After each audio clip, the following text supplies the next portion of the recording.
जय हिंद दोस्तों। तो कैसे हैं आप लोग? आई होप आप लोग बहुत ही मस्त होंगे और जबरदस्त होंगे। तो दोस्तों आज के क्लास में हम लोग पढ़ने वाले हैं जो उत्तर प्रदेश पुलिस के मोस्ट इंपॉर्टेंट एक्सपेक्टेड जो साइंस के प्रश्न हैं उसे आज हम लोग करने वाले हैं। इसके पहले एक वीडियो में हम लोगों ने कुछ लगभग 30 क्वेश्चंस का प्रैक्टिस कर चुका है और जो कि वो भी एक्सपेक्टेड ही था। और आज हम लोग पढ़ेंगे जो कि 100% आपके एग्जाम में आएगा। तो चलिए आइए वीडियो को स्टार्ट करते हैं। तो आपके सामने यह रहा पहला क्वेश्चन। डीएनए का पूरा नाम क्या है? डीएनए का पूरा नाम क्या है? तो हम कहेंगे जो डीएनए होता है, इस डीएनए का जो पूरा नाम होता है, डीएनए का पूरा नाम होता है डीऑक्सी न्यूक्लिक एसिड होता है। क्या होता है? डीऑक्सी न्यूक्लिक एसिड होता है। डीएनए का पूरा नाम क्या होता है? तो हम कहेंगे डीएनए का जो पूरा नाम होता है वो क्या होता है? डीऑक्सी न्यूक्लिक एसिड होता है। क्या होता है? डीऑक्सी न्यूक्लिक एसिड होता है। ठीक ना? अगर बात करते हैं डीएनए का, तो डीएनए पाया किस में जाता है? तो हम कहेंगे नाभिक में। किस में पाया जाता है? नाभिक में। नाभिक में पाया जाता है। नाभिक में क्या होता है? नाभिक के अंदर क्रोमोसोम होता है। क्या होता है? क्रोमोसोम होता है। और उस क्रोमोसोम के अंदर क्या होता है? डीएनए पाया जाता है, जिसका पूरा नाम क्या होता है? तो हम कहेंगे डीऑक्सी न्यूक्लिक एसिड होता है। अब जो होता है जो कोशिका यानी कि जो सेल होता है उसका जो नाभिक होता है उसके बारे में किसने बताया था? यानी कि हम कहेंगे इसके बारे में जो खोज किया था वो कौन था? तो रॉबर्ट रॉबर्ट ब्राउन। कौन था? रॉबर्ट ब्राउन था, जिन्होंने नाभिक के बारे में बताया था। नाभिक क्या होता है? तो हम कहेंगे नाभिक के अंदर सारे इंफॉर्मेशन मौजूद होते हैं। ठीक है ना? अब क्या होता है इसके बारे में जो बताया था, कब बताया था? 1831 में। कब बताया था? तो 1831 में। किसने बताया था? रॉबर्ट ब्राउन ने बताया था। ठीक है ना? 1831 में। आगे चलते हैं नेक्स्ट क्वेश्चन की तरफ। नेक्स्ट क्वेश्चन आपके सामने है। अम्ल नीले लिटमस को किस रंग में बदल देता है? अम्ल क्या? एक नीला लिटमस पेपर है। और ये क्या है? तो ये जो लिटमस होता है यह हमारा एक प्राकृतिक सूचक होता है। क्या होता है? एक प्राकृतिक सूचक होता है।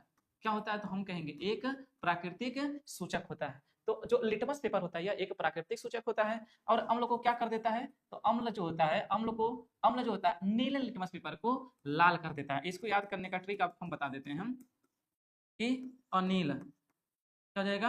अनिल। अस हो जाएगा अम्ल। और अम्ल क्या करता है? तो नीले लिटमस पेपर को कैसा कर देता था? हम कहेंगे लाल कर देता है। अम्ल क्या करता है? नीले लिटमस पेपर को लाल कर देता है। ठीक है ना? तो हमारा ट्रिक है अनिल। क्या है? अनिल। और भी हम जान लेते हैं कि जो क्षार होता है, क्या होता है? क्षार। क्षार क्या करता है? क्षार जो होता है लाल लिटमस पेपर को क्या करता है? लाल लिटमस पेपर को क्या करता है? ये क्या कर देता है? हम कहेंगे क्षार लाल लिटमस पेपर को नीला कर देता है। कैसा कर देता है? नीला कर देता है। कैसा कर देता है? नीला। अच्छा, इसके लिए ट्रिक क्या है? तो हम कहेंगे इसके लिए ट्रिक है छलनी। छलनी। छलनी जो होता है, छ से क्या हो जाएगा? छ से हो जाएगा क्षार हो जाएगा। यानी कि क्षार क्या करेगा? लाल, बीच में लिटमस पेपर होगा, लाल लिटमस पेपर को क्या कर देगा? तो नीला कर देगा। क्या कर देगा? नीला कर देगा। समझ में आ गया? आगे चले। तो इस तरीके से हमारा ट्रिक है अनिल और छलनी। अम्ल क्या करेगा? अम्ल क्या करेगा? तो नीले लिटमस पेपर को लाल कर देगा। और क्षार क्या करेगा? तो लाल लिटमस पेपर को नीला कर देगा। समझ में आ गया? आगे चले। चलिए नेक्स्ट क्वेश्चन की तरफ चलते हैं। आगे आगे देखिए, यहाँ दिया है क्षार क्या करता है? लाल लिटमस पेपर को किस रंग में बदल देता है? तो बताइए, अभी अभी हम आपको बताए हैं कि क्षार क्या करता है तो लाल लिटमस पेपर को कैसा कर देता है? तो हम कहेंगे नीला कर देता है। कैसा कर देता है? नीला। ट्रिक क्या था? तो छलनी। क्या था? छलनी। क्षार क्या कर रहा था? क्षार लाल लिटमस पेपर को नीला कर देता था। क्या कर देता था?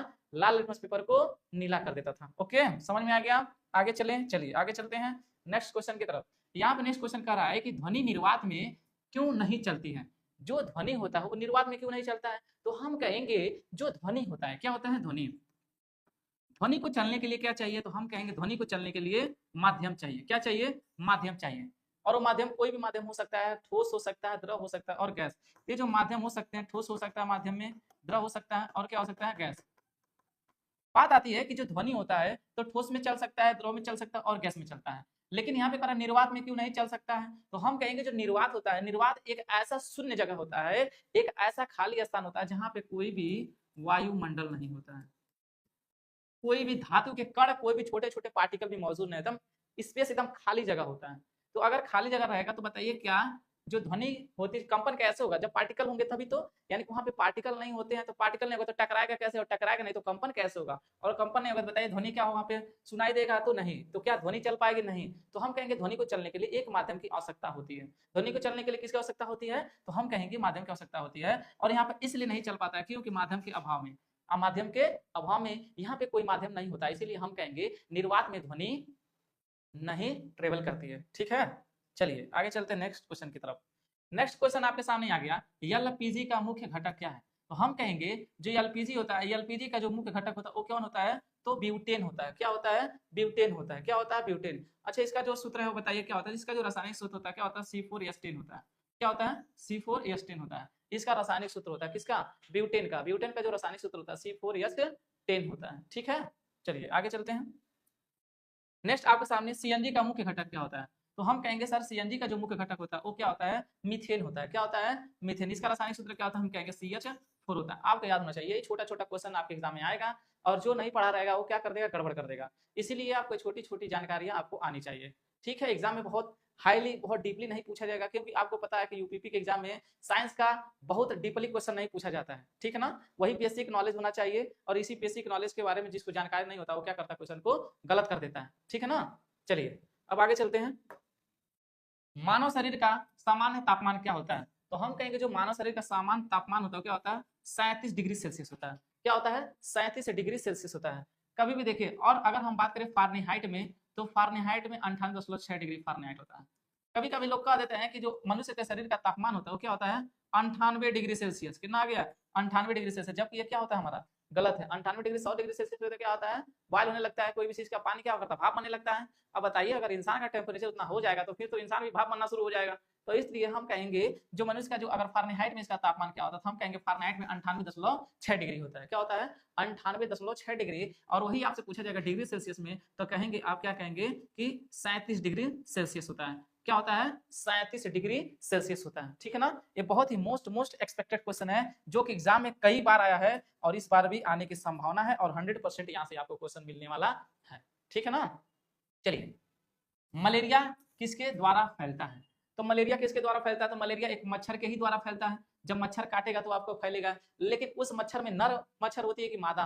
तो हम कहेंगे मादा मच्छर होती है। कौन सी मच्छर होती है? मादा मच्छर होती है। और उस मादा मच्छर का जो नाम होता है वो क्या नाम होता है? तो हम कहेंगे एनोफिलीस होता है। क्या होता है? एनोफिलीस होता है। क्या होता है? एनोफिलीस होता है। हम कहेंगे मलेरिया किसके द्वारा फैलता है? हम कहेंगे मलेरिया एक मच्छर के द्वारा फैलता है। और मच्छर में अगर पूछा जाएगा कि वो नर मच्छर होता है कि मादा मच्छर होता है, तो आप कहेंगे मादा मच्छर होता है। और उसका नाम क्या होता है? हम कहेंगे एनोफिलीस होता है। क्या होता है? एनोफिलीस मच्छर होता है। ओके, समझ में आ गया? चलिए आगे चलते हैं।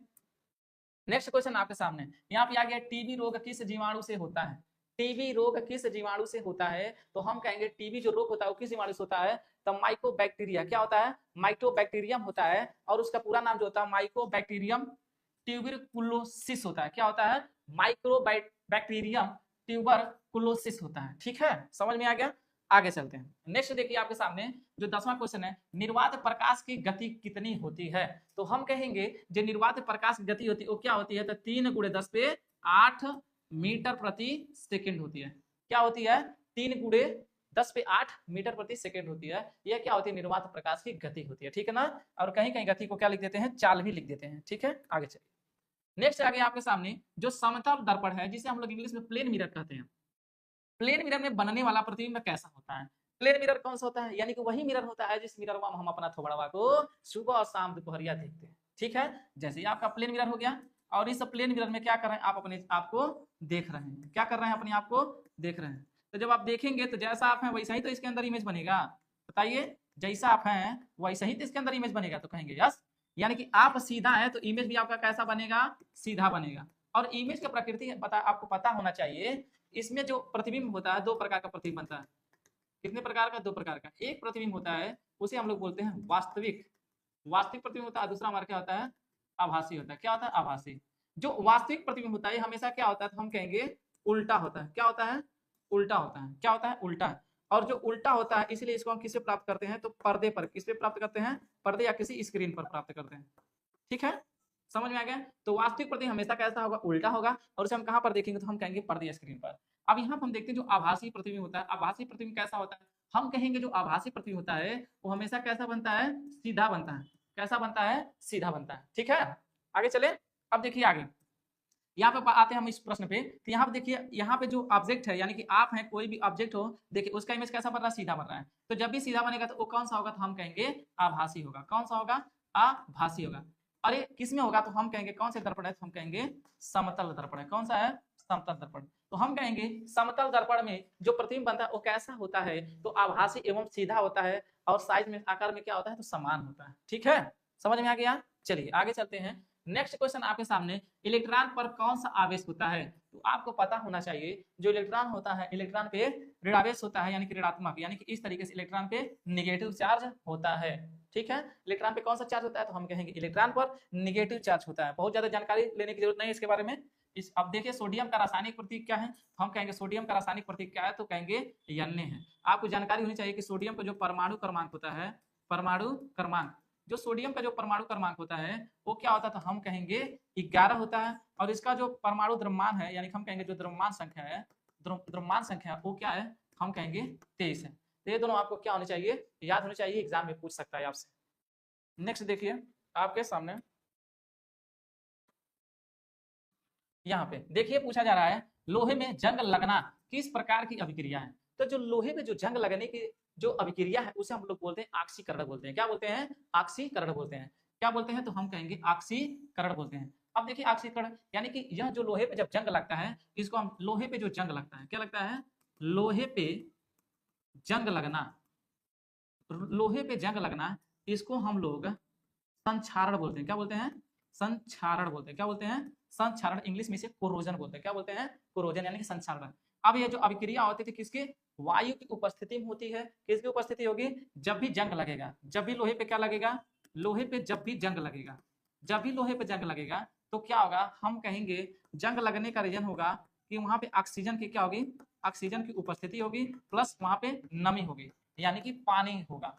ठीक ना, तो जहां पे ऑक्सीजन और नमी और पानी होगा वहीं पे क्या लगेगा, लोहे पे जंग लगेगा। तो लोहे पे जंग लगने को हम लोग बोलते हैं संक्षारण बोलते हैं। क्या बोलते हैं, संक्षारण। और यह जो अभिक्रिया होती है हम लोग बोलते हैं, कौन सी अभिक्रिया होती है इसमें, हम कहेंगे ऑक्सीकरण। क्योंकि जब किसी भी अभिक्रिया में ऑक्सीजन जुड़ता है तो उसे हम लोग बोलते हैं ऑक्सीकरण बोलते हैं। ठीक है ना, तो यहाँ पे कौन सी अभिक्रिया हो रही है, यहाँ पे हम कहेंगे कि ऑक्सीकरण हो रही है। ठीक है, आगे चलें, चलिए आगे चलते हैं। नेक्स्ट क्वेश्चन क्या है, कोशिका का शक्ति ग्रह किसे कहते हैं, यानी कि शक्ति गृह है, यानी कि कोशिका का पावर हाउस किसे कहते हैं। तो जो कोशिका होता है, कोशिका का जो पावर हाउस होता है वो क्या होता है, तो माइटोकॉन्ड्रिया मोस्ट इंपॉर्टेंट है। क्या है, तो मोस्ट इंपॉर्टेंट है। कोशिका का जो शक्ति गृह किसे कहते हैं, यानी कि पावर हाउस किसे कहते हैं, तो हम कहेंगे माइटोकॉन्ड्रिया को कहते हैं। ठीक ना, अब आइए थोड़ा सा कोशिका के बारे में हम जान लेते हैं। जो कोशिका होता है ये क्या होता है, तो हम कहेंगे कि यह क्या होता है, मानव शरीर की सबसे सबसे मानव शरीर की सबसे छोटी इकाई है। क्या है, छोटी इकाई है। मानव शरीर की सबसे छोटी इकाई क्या है, तो हम कहेंगे कोशिका है। और कोशिका के बारे में सबसे पहले किसने बताया था, तो मृत कोशिका के, हम कहेंगे मृत कोशिका के बारे में, मृत कोशिका के बारे में सबसे पहले रॉबर्ट हुक ने बताया था। किसने बताया था, रॉबर्ट हुक ने बताया था। रॉबर्ट हुक ने बताया था, कब बताया था, तो हम कहेंगे 1665 में। ठीक ना, तो रॉबर्ट हुक ने 1665 में बताया था किसके बारे में, तो मृत कोशिका के बारे में। अब जीवित कोशिका के बारे में किसने बताया था, जीवित कोशिका के बारे में, तो हम कहेंगे जो जीवित कोशिका होती है उसके बारे में किसने बताया था, Antonie Antonie Leeuwenhoek. Antonie Leeuwenhoek ने बताया था। अब कब बताया था, तो 1674 में बताया था। कब बताया था, 1674 बताया था जीवित कोशिका के बारे में। आई होप आपको ये सारी चीजें क्लियर हो गई होंगी कि जो कोशिका का जो पावर हाउस होता है, जो गृह शक्ति गृह होता है, क्या होता है, हम कहेंगे माइटोकॉन्ड्रिया होता है। और क्या बताया था, कोशिका जो होता है, कोशिका मानव शरीर की सबसे छोटी इकाई होती है। जो मृत कोशिका के बारे में सबसे पहले किसने बताया, तो हम कहेंगे रॉबर्ट हुक ने बताया था। कब बताया था, 1665 में बताया था। उसके जीवित कोशिका के बारे में किसने बताया था, हम कहेंगे एंटोनी वॉन लियोन हॉक ने बताया था। और वो कब बताया था, 1674 में बताया था। ठीक है, कोई दिक्कत है यहाँ तक, नहीं है। चलिए आगे चलते हैं। अब यहाँ देखिए रक्त का तरल भाग क्या होता है, तो हम कहेंगे रक्त का जो तरल भाग होता है वो क्या होता है, प्लाज्मा होता है। क्या होता है, प्लाज्मा, यानी कि जो हमारा खून होता है जिसे हम लोग ब्लड कहते हैं, ब्लड में जो होता है, जो तरल भाग में क्या होता है, प्लाज्मा लगभग 55% होता है। हमारे ब्लड में कितना परसेंट होता है, तो 55% प्लाज्मा होता है। और इस 55% प्लाज्मा में जो पानी की मात्रा होती है वो 90 से लेकर 92% होता है। यानी कि हम कहेंगे इसीलिए हमें पानी की बहुत ही जरूरत होती है। यानी कि पानी जो होता है, क्या होता है, पानी जो होता है,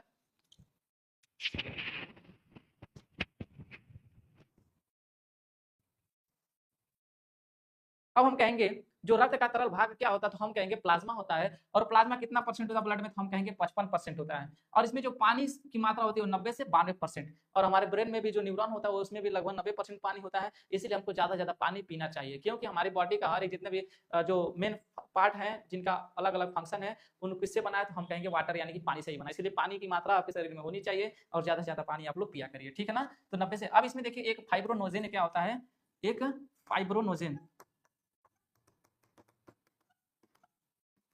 फाइब्रोनोजेन नामक क्या होता है, इसमें एक क्या होता है रेशा यानी कि एक कहे हम तो धागा जैसा संरचना होती है। और क्या होता है जब भी हाथ कट जाता है तो ब्लड जो बाहर निकलता है तो उसको क्या करता है, थक्का जमाने का काम करता है, यानी कि क्या करता है, खून को बहने से रोकता है। क्या करता है, रोकता है।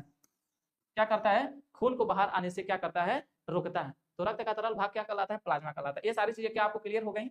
आगे चलें, चलिए आगे चलते हैं। नेक्स्ट आपके सामने है जीवाणुओं का जनक किसे कहा जाता है। तो जीवाणुओं का जो जनक है वो कौन है, लुईस पास्चर है। क्या है, लुईस पास्चर है। कौन है, लुईस पास्चर। आगे चलते हैं नेक्स्ट। कोशिका का नियंत्रण केंद्र किसे कहते हैं। तो जो कोशिका का जो नियंत्रण केंद्र वो क्या है, तो हम कहेंगे न्यूक्लियस है। क्या है, न्यूक्लियस है, जिसे हम लोग क्या बोलते हैं, केंद्रक बोलते हैं। क्या बोलते हैं, केंद्रक बोलते हैं, ठीक है ना। अभी अभी हम आपको बताएं कि जो न्यूक्लियस होता है, जो कोशिका का केंद्रक होता है, उसके बारे में किसने बताया था, तो रॉबर्ट ब्राउन ने बताया था। रॉबर्ट ब्राउन ने बताया था। कब बताया था, तो बताइए आप लोग कमेंट में कीजिए कि कब बताया था। इसके पहले अभी हम बताए हैं, ठीक है ना। इसके अंदर क्या क्या होती है, तो क्रोमोसोम होता है।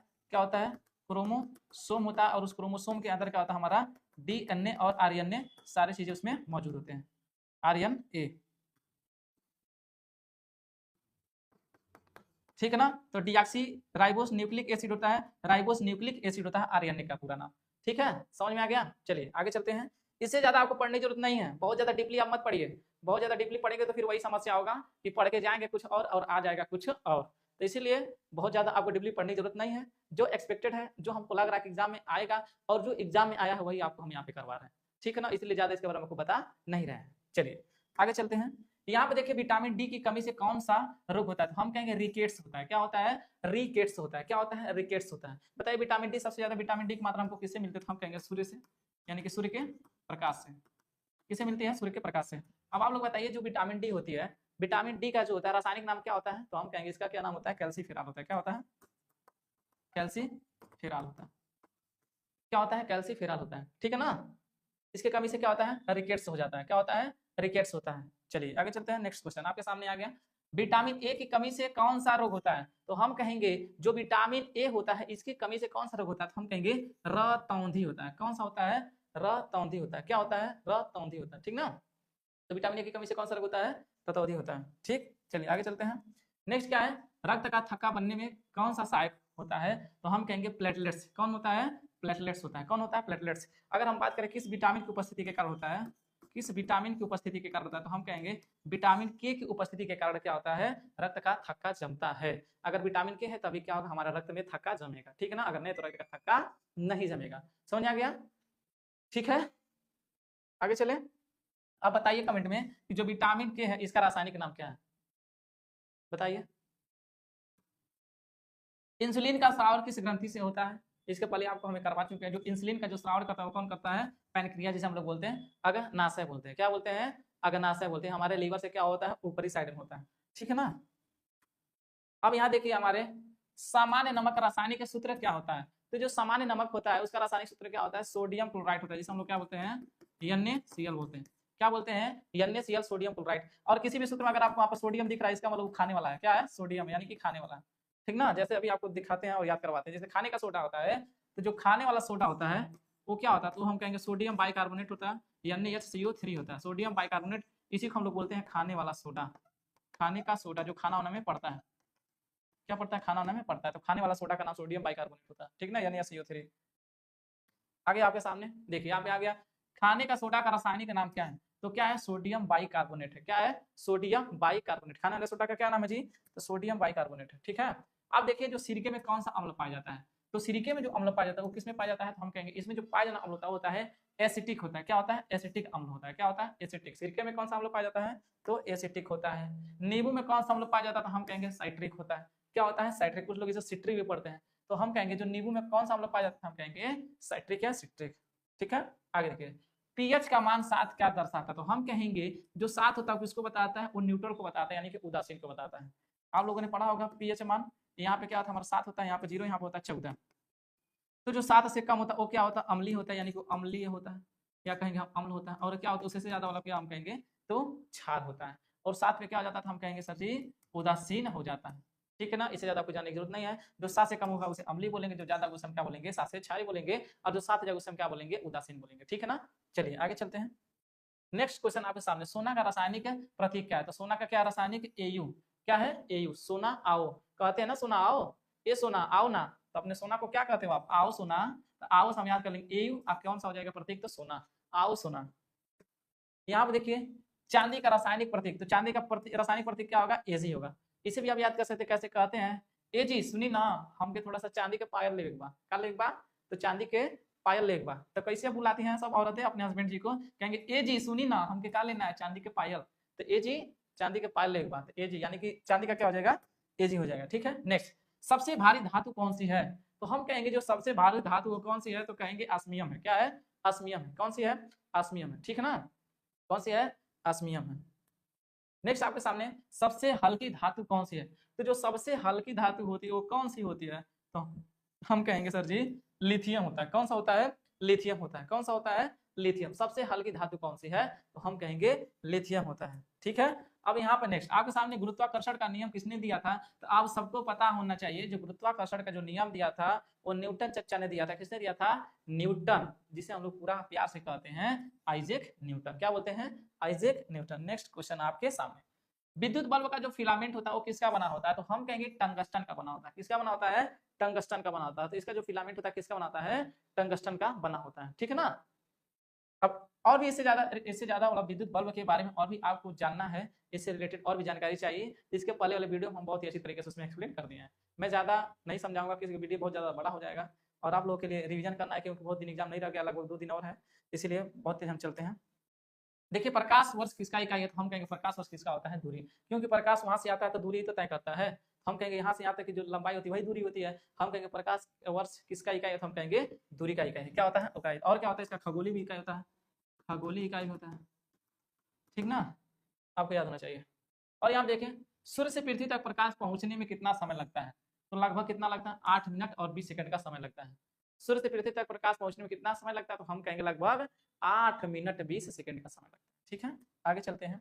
विद्युत शक्ति का एसआई यूनिट क्या होता है, विद्युत शक्ति की एसआई यूनिट क्या होता है, तो हम कहेंगे उसका क्या होता है, वाट होता है। क्या होता है, वाट होता है। विद्युत शक्ति का एसआई यूनिट क्या होता है, तो हम कहेंगे वाट। नेक्स्ट आपके सामने, ध्वनि की चाल वायु में लगभग कितनी होती है, तो हम कहेंगे ध्वनि की जो चाल होती है वायु में 340 मीटर प्रति सेकंड होती है। क्या होती है, तो 340 मीटर प्रति सेकंड। मोस्ट इंपॉर्टेंट ये भी है, मोस्ट इंपॉर्टेंट है, एग्जाम में आ सकता है क्योंकि कई बार आया है। तो 340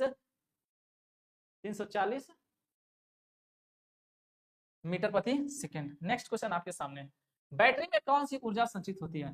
हम कहेंगे जो बैटरी होगा उसमें एसिड होती है, तो जहां पे एसिड काम होगा, एसिड ओसिड होगा, तो उसमें रासायनिक ऊर्जा ही होगा। क्या होगा, रासायनिक ऊर्जा ही होगा। तो बैटरी में किस टाइप की ऊर्जा संचित होती है, कौन सी ऊर्जा संचित होती है, तो हम बहुत ही प्यार से कहेंगे कि उसमें रासायनिक ऊर्जा संचित होती है। ठीक है, आगे नेक्स्ट आपके सामने आ गया, सौर ऊर्जा का मुख्य स्रोत क्या है। तो सौर ऊर्जा का जो मुख्य स्रोत क्या है, सूर्य है, क्योंकि सौर का ही मतलब होता है हमको सूर्य, और सूर्य नहीं रहेगा तो हमको ऊर्जा, सौर ऊर्जा कैसे मिलेगा, तो हम कहेंगे सौर ऊर्जा का जो मुख्य स्रोत है क्या है, तो सूर्य है। क्या है, सूर्य है। ठीक है, नेक्स्ट आपके सामने आ गया, न्यूटन का प्रथम नियम किससे संबंधित है। तो हम कहेंगे जो न्यूटन का प्रथम नियम किससे संबंधित है, तो जड़त्व से संबंधित है। किससे संबंधित है, जड़त्व से संबंधित है। ठीक है, आगे नेक्स्ट देखिए, मानव शरीर का सबसे बड़ा अंग कौन सा है, तो हम कहेंगे मानव शरीर का जो सबसे बड़ा अंग क्या है, स्किन, जिसे हम लोग बोलते हैं, यानी कि त्वचा। आपको दिख रहा है त्वचा हमारे पूरे बॉडी को पूरा नीचे से ऊपर तक फैला, तो हम कहेंगे जो मानव शरीर में सबसे बड़ा जो अंग होता है उसका क्या नाम होता है, तो त्वचा है। क्या है, त्वचा, जिसे हम लोग क्या बोलते हैं, स्किन। देखिए यहाँ से सब ऐसा हमारे हाथ पे सब फैला नहीं फैला, इससे हमारा क्या है, हमारा स्किन है। हम कहेंगे जो मानव शरीर का सबसे बड़ा अंग होता है क्या होता है, तो मानव शरीर का सबसे बड़ा कौन सा होता है, तो हम कहेंगे त्वचा होता है। ठीक है, तो आज के इस क्लास में हम लोगों ने कुल टोटल जो है 38 क्वेश्चन को कर चुके हैं। और आपको वीडियो कैसा लगा जरूर कमेंट करके बताइए, और ऐसे ही वीडियो के लिए हमारे चैनल को सब्सक्राइब कीजिए।